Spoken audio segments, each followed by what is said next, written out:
Well, let's say you have someone that they want to lose weight and it's stubborn, it won't go, or their cholesterol is high and they can't get it down, or something else is going on and they just like, do you find that some people need to be unbelievably strict in order to get results? Yes and no. So like we'll have somebody who they will say, I have a really hard time losing weight. Okay, so how buttoned up are they on their nutrition? I will promise you they're under eating protein. Like I just guarantee it. They'll say you need to eat more protein. Well, I don't really like that stuff. I don't really care if you do or don't like it. If the goal is to, and we may then get in and look at like, okay, do we have some digestive issues? Is their appetite actually underperforming for protein and stuff? But the funny thing is when people are like, oh, it's really difficult for me, I find that there's all these other knock-on considerations that are out of whack. Like they love to stay up late on their device, or they're gamers and they stay up till 2 a.m. and their sleep is terrible.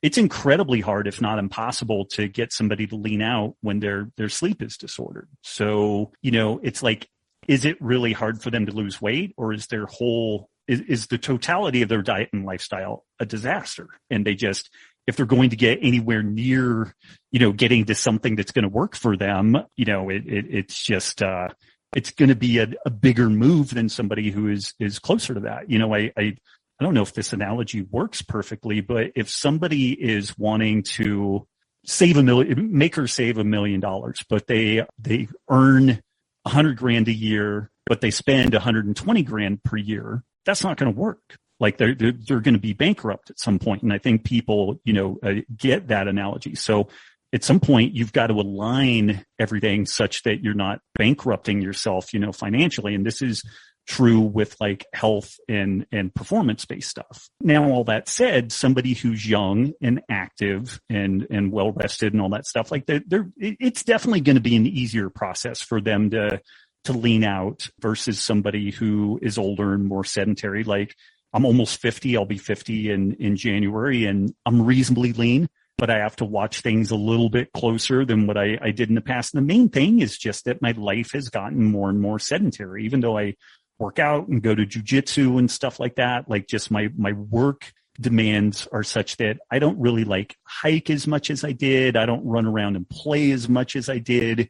So, used to, if I needed to lose a little bit of weight, I just tightened up my food a little bit, and 4 or 5 days later, I could noticeably see a change. I have to tighten things more than that at this point because I'm a little older. My hormones are a little different, and my physical activity is just less. So I don't know if I perfectly answered that question, but I mean, there's just, there's a lot that goes into figuring out whether or not something is or isn't working, and, the how's, why's, and what's it's with. It sounds like if people want a one-dimensional result when they go about it in a one-dimensional way, meaning like someone wants to lose weight and they just say, oh, I'm going to cut calories.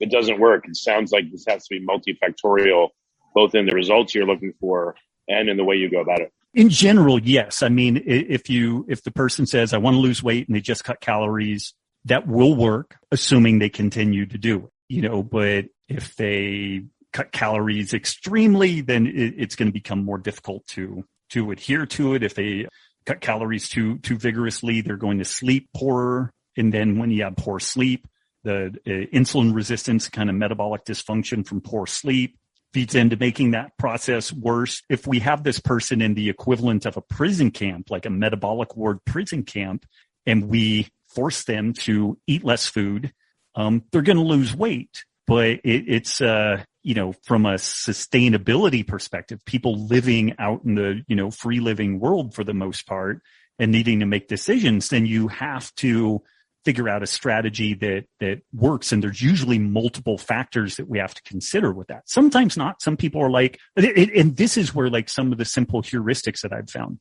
Eat start your meal with protein. Eat to satiety for the most part on protein. Like eat protein till you're kind of like, okay, I'm done. Then have whatever else you want with that thing. And ideally, better choices, but protein is just kind of uniquely satiating. And so if people start with protein, they tend to do really well with that, putting some real attention towards sleep quality and and duration, a good sleep hygiene, blacked out room, cool environment, all that stuff, because sleep is so important for, metabolic health and being able to lose weight.